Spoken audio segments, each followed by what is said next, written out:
दोस्तों, बीपीएससी से शिक्षक बहाली करने के नाम पे बिहार सरकार शिक्षकों को सिर्फ और सिर्फ धोखा दे रही है और बीपीएससी के नाम पे कहीं ना कहीं बहुत बड़े स्तर पे जो रिक्तियां हैं उसका घोटाला करने के फेर में ये सरकार है।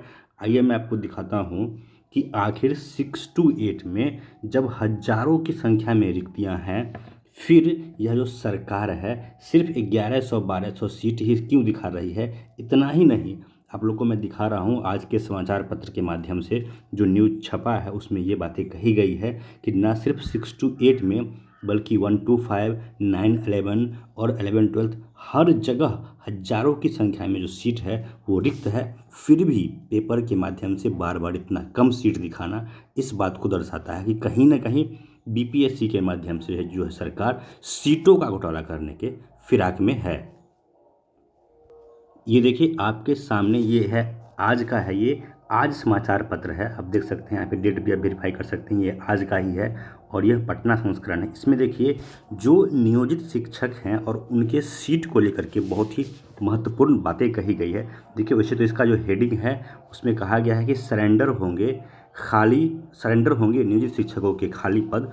लेकिन देखिए इसको लेकर के जो यहाँ पे सीटों की बात कही गई है इसको मैं आपको पूरा पढ़ के बता रहा हूँ कि कितना अधिक सीट था और वो सीट कहाँ चला गया। ये सोचने वाली बात है। इसको अगर आप लोग चाहें तो पूरा पढ़ सकते हैं, लेकिन जो काम की बातें हैं वो मैं अगर आपको बताऊं जो नई बातें हैं, बाकी स्टार्टिंग से अगर आप इसको पढ़ेंगे तो आपको वही पुरानी बातें मिलेगी जो आप लोगों को ऑलरेडी पता है। लेकिन जो नई बातें हैं वो बेसिकली आपको इसमें देखने को मिलेगा। यहाँ से जब आप पढ़ेंगे इसको तो मैं आपको पढ़ के बता रहा हूँ कि इसमें क्या है जो आप लोगों को जानना और समझना चाहिए। देखिए यहाँ पे कहा गया है कि नियोजन इकाई जो है पुराने वाले वो तो ख़त्म हो जाएंगे। इसके बाद देखिए शिक्षकों के खाली रह गए जो पद हैं उसकी स्थिति का अंदाज़ा इसी से लगाया जा सकता है कि राज्य में छठे चरण में प्रारंभिक स्कूलों की नियुक्ति में 50,000 में से 37,000 पद सिर्फ खाली रह गए थे, जिसमें कि 1 to 5 में। उसके बाद देखिए आगे कहा गया है कि 6 to 8 में जो है वो आपका 11,220 पद हैं जो खाली रह गए थे। तो ज़रा सोच के देखिए आप लोग कि जब 6 फेज में ही लगभग 11,000 पद खाली थे 6 to 8 में, इसके बाद फिर नए पद भी सृजित होंगे।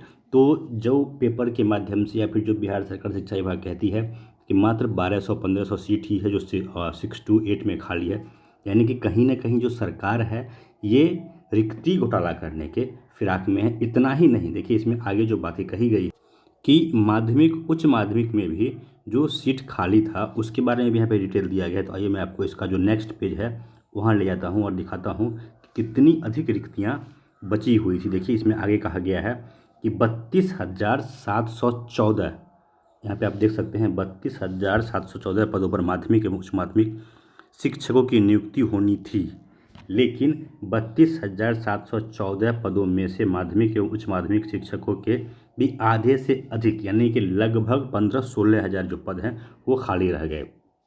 इसके आगे देखिए कहा गया है कि अब सरेंडर होने के साथ ही सभी संबंधित, ये तो वही पुरानी बातें हो गई कि जो नियोजन इकाई हैं वो भंग हो जाएगा और एडिशनल नियोजन इकाई होंगे और जिला वाइज संपर्क आपका बनाया जाएगा। लेकिन जो मेन मुद्दे की बात यहाँ पे है वो ये है कि जब 11,000 से अधिक सीट 6 फेज में ही खाली था तो फिर 7वां चरण ना करा के जो बीपीएससी के नाम पे सरकार लॉलीपॉप दिखा रही है और इसके बहाने जो सभी सीट है वो खाना चाह रही है, ये कितना सही है इस पे भी आप लोगों को विचार करना पड़ेगा। यानी अगर देखा जाए तो कहीं ना कहीं सीधे तौर पे जो बिहार सरकार है वो शिक्षक भर्ती में अब बीपीएससी के बहाने जो लॉलीपॉप दिखाया गया है और जो शिक्षक अभ्यर्थी हैं कुछ बहुत ज़्यादा उत्साहित है कि बीपीएससी से बहाली हो जाएगा, ये हो जाएगा, वो हो जाएगा। लेकिन सच्चाई ये है कि बीपीएससी से बहाली आपकी होनी ही नहीं है। घूम फिर के आपको आना है नियोजन पे ही, क्योंकि सुप्रीम कोर्ट में भी बिहार सरकार ने ये बात माना था कि हम कभी भी बीपीएससी से शिक्षक बहाली नहीं कर पाएंगे। एक ही संवर्ग होगा जो कि नियोजित शिक्षकों का होगा और कहीं ना कहीं सिर्फ और सिर्फ सीट काटने के लिए और समय काटने के लिए ये सारा बखेरा खड़ा किया गया है। दोस्तों इस वीडियो में इतना ही, धन्यवाद।